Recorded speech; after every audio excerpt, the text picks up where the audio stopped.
अगर आप भी चाहते हैं बिट्टू मलंगिया एंटरटेनमेंट का ऑडियो वीडियो सबसे पहले आप तक पहुंचे, तो लाल बटन को दबाकर चैनल को सब्सक्राइब करें और बेल आइकन दबाना ना भूलें।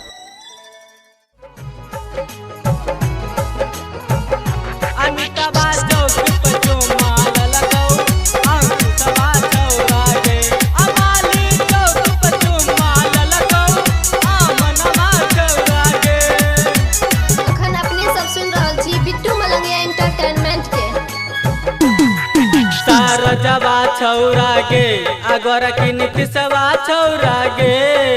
दिल कुशवा छौरा गे अगोरा की श्यामा छौरा गे, अमिताबा चौक पचो माल लखौ आमनमा छौरा गे, अमिताबा चौक पचो माल लखौ आमनमा छौरा गे, सगरा छौरा गे अगोरा की विनोदवा छौरा गे, सोशिलवा छौरा गे अगोरा की विनोदवा छौरा गे, अमिताबा चौक पचु माल लखौ सूरजवा छौरा गे, अमिताबा चौक पचु माल लखौ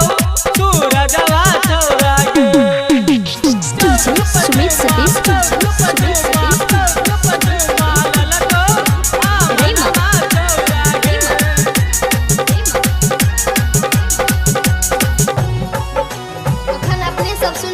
बिट्टू मलंगिया एंटरटेनमेंट के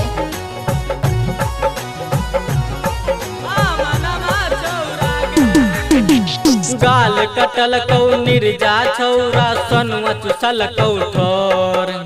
सनुआ चुसल कौ ठोर, सनुआ चुसल कौ ठोर,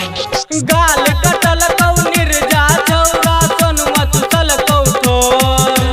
सोलो के जवानी तोहर रस भरल परपोर, सोलो के जवानी तोहर रस भरल परपोर, यही से गरल कौ ढोरी में खामा तोरा मिथुनमा छौरा गे, अमिताबा चौक पचु माल लखौ गोविंदा छौरा गे, विनोदवा छौरा गे अगोरा की रमनमा छौरा गे, जितेंद्रा छौरा गे अगोरा की सुबदा छौरा गे, अमिताबा चौक पचु माल लखौ गजपिया छौरा गे, अमिताबा चौक पचु माल लखौ गजपिया छौरा गे।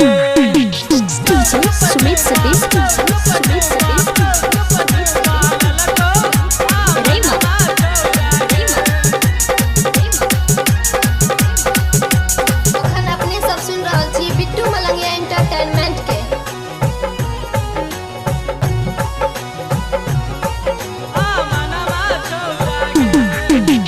गायक राहुल रस के राइटर बबुआ अमन कहो तोरा,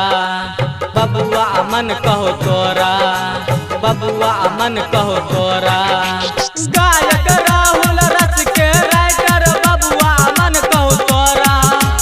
ए नानै छो मैक के चल पटाल त कोनो छौरा,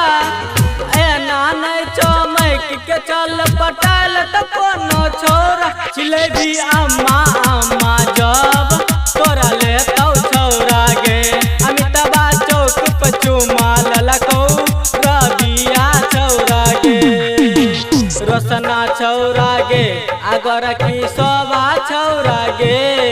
राकेशवा छौरा गे अगोरा के दिल खुशवा छौरा गे, अमिताबा चौक पचु माल लखौ अंकुशवा छौरा गे, अमाली चौक पचु माल लखौ आमनमा छौरा गे। Presented by Shivani films and music, Dhanga Darbhanga.